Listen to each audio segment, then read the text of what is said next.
हमें यहाँ छंद थोड़ी ना पढ़ना है, और ना ही हमें हिंदी का पूरा व्याकरण पढ़ना है। हम कहाँ से आपको व्याकरण पढ़ा देंगे? हम तो खुदे बड़ी मुश्किल से मैट्रिक में याद किए थे। पठती, पठत, पठावा, पठंती, और वो उसी वक्त था। लेकिन ऐसा नहीं है, मेरे टीचर हमसे बोलते थे कि हिंदी के टीचर कि तू फेल हो जाएगा, क्योंकि हमको हिंदी में कोई इंटरेस्ट नहीं था, लिखते भी थे गलत लिख देते थे ज्यादातर। वो कहते थे हिंदी में फेल हो जाएगा। और उनका एक बहुत फेमस डायलॉग था कि लड़का अगर 70 नंबर पा जाता है तो खुश हो जाता है, जबकि उसे ये सोचना चाहिए कि मेरे 30 नंबर कहाँ चले गए। बात उनका सही था। और हमको इत्तेफाक से ना हिंदी में शायद 92 नंबर आए थे। पूरे कॉलेज में हिंदी में सबसे ज्यादा मेरे आए थे। अब देखिए, हमको इनफैक्ट हमको ज्यादा कुछ आता नहीं था, लेकिन हम मेरे रिलेशन में एक दो लोग टीचर हैं सरकारी, उन्होंने एक बात बताया था। एक बफरिंग नहीं हो रहा है जी, हम एक जगह खड़े हैं इसलिए उनको लग रहा है।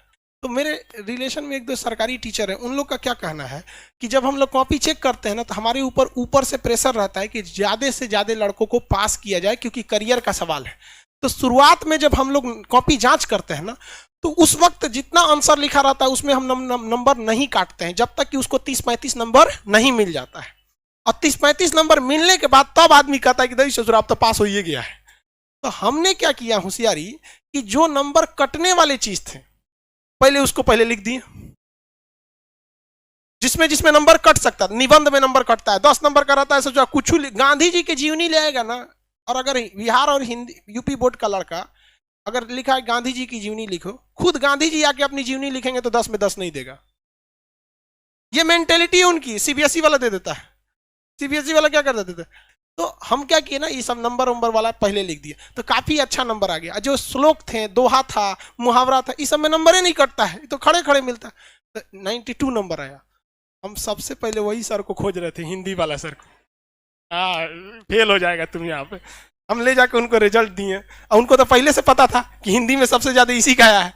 हम कहे कि सर ये रिजल्ट, तो हम उदास थे एकदम चुपचाप। कहे कि तुम खुश नहीं है? सर हम इस बात का टेंशन है कि मेरा 8 नंबर गया कहाँ। कह रहे मजाक बना रहा है मेरा तू? हम कहे नहीं सर, आप ही ने तो सिखाया है।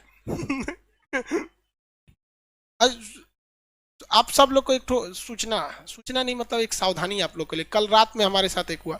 आप लोग को कभी भी कोई मेल आए, ईमेल आईडी, मेल वगैरह, खास करके उसमें जिसमें आपका अकाउंट नंबर हो और कोई लिंक दिया हो, लिंक मतलब ब्लू कलर से आता है ना वहां पे, और अगर उसमें HTTP अगर ये लिखा हो तो गलती से भी क्लिक मत कीजिएगा। HTTP जब तक सिक्योर S ना लिखा हो तब तक मत क्लिक कीजिएगा। सिक्योर जब तक नहीं लिखा है तब तक क्लिक नहीं करेंगे। तो जो मेरा आज 6 मिलियन होने जा रहा है, तो रात में हमको सोचे कि एक बार देखते हैं। तो यूट्यूब की ओर से एक मेल आया। उसने कहा कि thanks to we are congratulation you Khan GS research centre, it's our advice to you, हमारी आपकी एक सलाह है, तो please open the caption sign. Caption एक बटन होता है, अगर हम वीडियो डालते समय कैप्शन पे क्लिक कर देंगे ना, तो जिस भाषा में हम कैप्शन क्लिक किए रहेंगे उस भाषा में ऑटोमेटिक नीचे लिख देगा। हाँ, सब टाइटल उसको कैप्शन में लगा देते हैं लोग, वहां पे सब टाइटल। तो उसने कहा कि आप कैप्शन और सब टाइटल बना दीजिए। हम कहें कि इतना हम ना सोचते हैं, छोड़ दिए। लेकिन ये मेल 3-4 बार आया। तो उसने कहा कि भाई अगर आप किस तरह से सब टाइटल और कैप्शन लगाते हैं इसको देखना है तो आप इस लिंक पर क्लिक कीजिए। हम चचुआ उस पर क्लिक करने जा रहे थे, एकदम कंफर्म कर दिए रहते, लेकिन यहाँ जब देखिए S नहीं है, अगर हम इस पे S पे क्लिक किए रहते ना, इस पे तो सब उड़ा दिया रहता। इसलिए आप सब लोग को कहते हैं भाई, अभी ये कल की बात है इसलिए अब आपको हिस्ट्री के क्लास में बता दिए, लेकिन इसका ध्यान रखिएगा आप लोग, जिसमें आपके पिताजी का, माताजी का बैंक अकाउंट वगैरह, उस सब से ये सब मत टच कीजिएगा, सजा उड़ा देगा सब। यहाँ आप किसी के लिए जान दे दीजिए, ये मानव की टेंडेंसी है, इसमें आप उदास नहीं होइएगा, बल्कि इसे समझ के अपनी जिंदगी को उसी हिसाब से ढाल दीजिएगा। किसी के लिए एहसान करने जा रहे हैं तो याद रखिएगा ये 2 से 3 दिन में भूल जाएगा। और अगर किसी को आपने डांट दिया भी ना, तो एक बात याद रखिएगा कि ये साला जिंदगी भर नहीं भूलेगा। समझ गया कि नहीं? लड़की सब तो अगले जन्म तक याद रखेंगे। सर तुम मेरे पापा हो ना, पिछले जन्म में डांटे थे, मैगी नहीं खाने दिए थे, हम इस जन्म में भी गुस्सा है।